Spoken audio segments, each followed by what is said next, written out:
এই নন্দগাঁও। তো আগেও এসেছিলাম, ওনাদের সঙ্গে পরিবেশন করেছিলাম, প্রসাদ পেয়েছিলাম। আজকে পেলাম ওনাদের প্রসাদ, ওনারা আয়োজন করেছিলেন। তো যদি কখনো সম্ভব হয় নন্দগাঁওতে এসে থাকবেন। ভবন সরোবরের গায়ে এই আশ্রমে অসাধারণ প্রসাদের ব্যবস্থা আছে, বৃদ্ধ বিধদের থাকার ব্যবস্থা রয়েছে। আর ঢিল ছোঁড়ার দূরত্বেই রয়েছে বিনামূল্যের একটি বৃদ্ধাশ্রম, সেখানে কিন্তু পুরুষদের।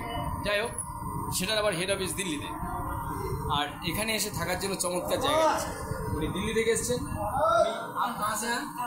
কর্ণাটক সে আরও একজন আছে, অসাধারণ থাকা যাবে। ঠিক আছে। বৃন্দাবনের ৮৪ ক্রোশ পরিক্রমায় এত স্থান রয়েছে, দর্শনীয় স্থান। আর এই যে কোকিলাবন, এখানে সারা বিশ্বের সবচেয়ে বড় বৃদ্ধাশ্রমটির একটি শাখাও রয়েছে। এই যে দেখছেন বিল্ডিংটি। আর এখানে সরোবর, স্নানের চমৎকার জায়গা, পাশে এত মন্দির আছে, আর খোলামেলা এত সুন্দর থাকার জন্য এই পরিবেশ। এখানে ঘর নিয়ে কয়েক মাস কাটালে কিন্তু দারুণ লাগবে।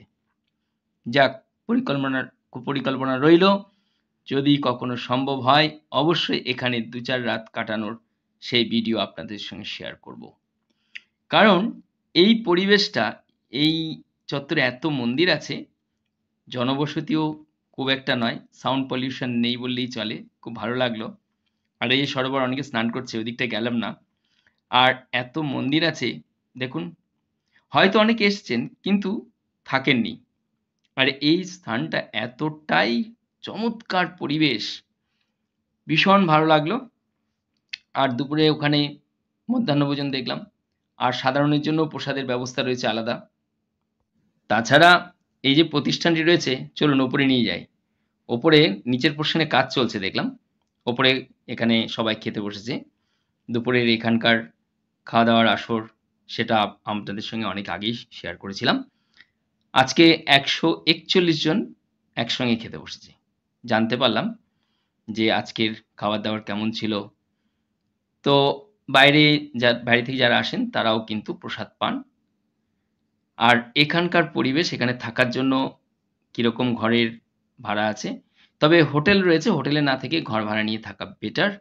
কারণ বেশ কয়েকদিন এখানে থাকতে পারলে ভীষণ ভালো লাগবে।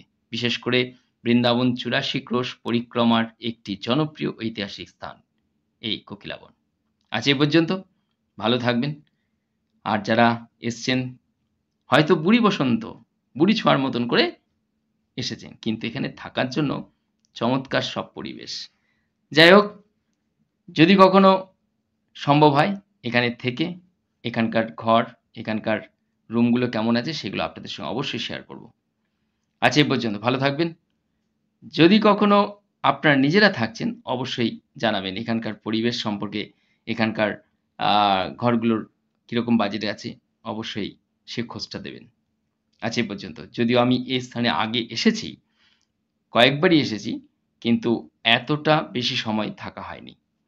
খুব ইচ্ছা ছিল এখানে স্নান করব, সম্ভব হলো না, সঙ্গে অনেকে রয়েছেন। আজ এই পর্যন্ত, ভালো থাকবেন। অসংখ্য ধন্যবাদ আপনাদের সব্বাইকে, প্রণাম।